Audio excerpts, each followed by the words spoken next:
ఇప్పుడు మనం చూడబోయేది అవిసె గింజల కారప్పొడండి. ఈ అవిసె గింజల కారప్పొడనేది అవిసె గింజలనేది ఆరోగ్యానికి చాలా చాలా మంచిదనమాట. చెడు కొలెస్ట్రాల్‌ని తగ్గిస్తుంది. మనకి వెయిట్ లాస్‌కి అన్నిటికి ఉపయోగపడుతుందనమాట. ఈ అవిసె గింజల్ని ఎంత తీసుకుంటారో వేరుశనగ పప్పు కూడా అంతే తీసుకోండి. ఎందుకంటే అవిసె గింజలు ఫ్లేవర్ ఉండవు. వేరుశనగ పప్పు వేసినప్పుడు కొంచెం కమ్మదనం వస్తుందనమాట. అందువల్ల అలా తీసుకోండి. తర్వాత ధనియాలు కుప్ అవిసె గింజలు ఎన్ని తీసుకుంటారో దాంట్లో సగం ధనియాలు తీసుకోండి. ఎండుమిరపకాయలు ఒక 10-15 ఎండుమిరపకాయలు, ఒక 6, 7 వెల్లుల్లి, ఒక స్పూను జీలకర్ర, ఒక చిన్న నిమ్మకాయ సైజు చింతపండు.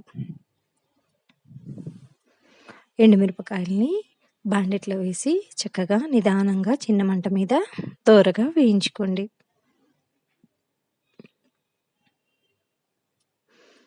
ఇవి వేగినయి అనిపించినప్పుడు దాంట్లోనే ధనియాలు, జీలకర్ర వేసి వేయించుకోండి. ఇవన్నీ కూడా చిన్న మంట మీద పెట్టి చక్కగా వేయించుకోండి.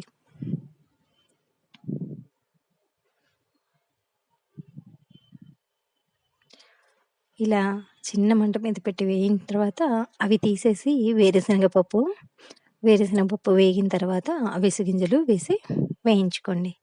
అవిసె గింజలు మామూలుగానే ఆ ప్యాన్ వేడికే చూడండి ఎలా పగులుతున్నాయో, అందువల్ల జాగ్రత్తగా కొంచెం సేపు వేగితే సరిపోతుంది. రంగు మారాల్సిన అవసరం లేదు. ఇలా ఉంటే చాలు.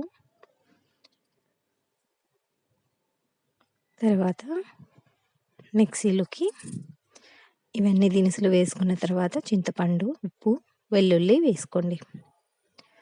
అంతే అవిసె గింజల పొడి రెడీ. అన్నంలో కొంచెం నెయ్యి వేసుకొని ఇలా అవిసె గింజల పొడి తిన్నారంటే సూపర్ అంటే సూపర్‌గా ఉంటుంది. ఇడ్లీలోకి, దోసలోకి అన్నిట్లోకి బావుంటుంది.